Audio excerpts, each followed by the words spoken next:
আজকাল নিয়ম মেনে কীর্তন করা উঠেই গেছে প্রায়, কিছু মনে করবেন না বাবা। কীর্তন গাওয়ার কিছু নিয়মাবলী আছে।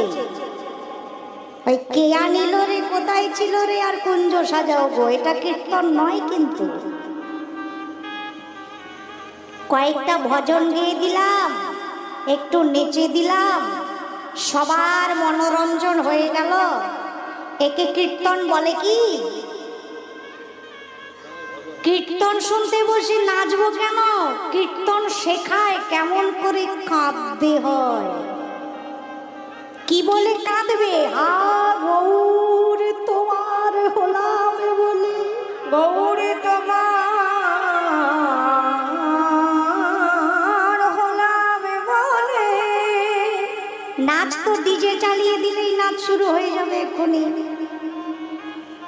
কীর্তন মানে শুধু নাচ গান নয়, হই হুল্লোড় করা নয়। নববিধা ভক্তি, 9টি ভক্তি দ্বারা ভগবানকে লাভ করা যায়, আমরা সকলে জানি, তাই তো? 9টি ভক্তি কি কি? শ্রবণং কীর্তনং স্মরণং বন্দনম অর্চনং পাদ সেবনম দাস্য সখ্য আত্মনিবেদনম।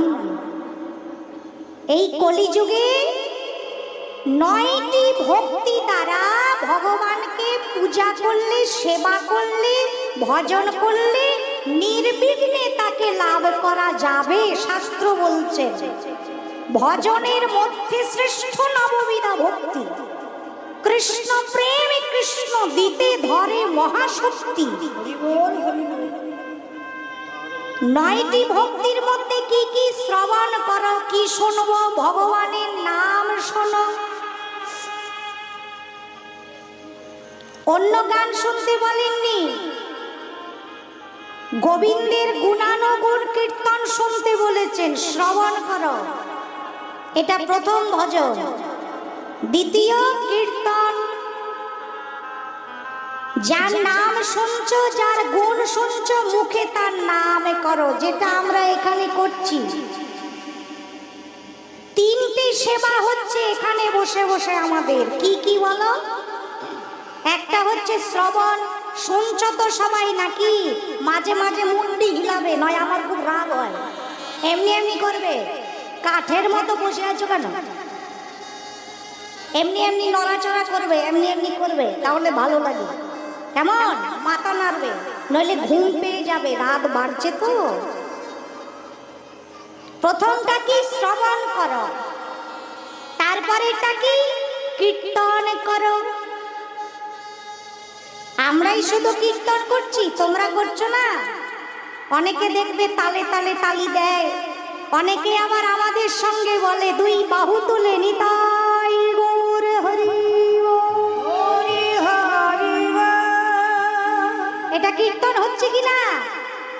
আরেকটা সেবা হচ্ছে আমাদের, কি বলতো? ওই যে লীলা আমরা আস্বাদন করছি, সেই লীলা শুনতে শুনতে সেই ব্রজ রস আমাদের স্মরণ হচ্ছে। তাই শ্রবণ কীর্তন স্মরণ, এই 9টি ভক্তির যে কোনো একটি ভক্তি যদি নিষ্ঠাভাবে পালন করা যায়, তাহলে এই কলিযুগে গৌর গোবিন্দের কৃপা লাভ হবে হবে হবে। কিন্তু মনে রেখো, সোনাটা যেন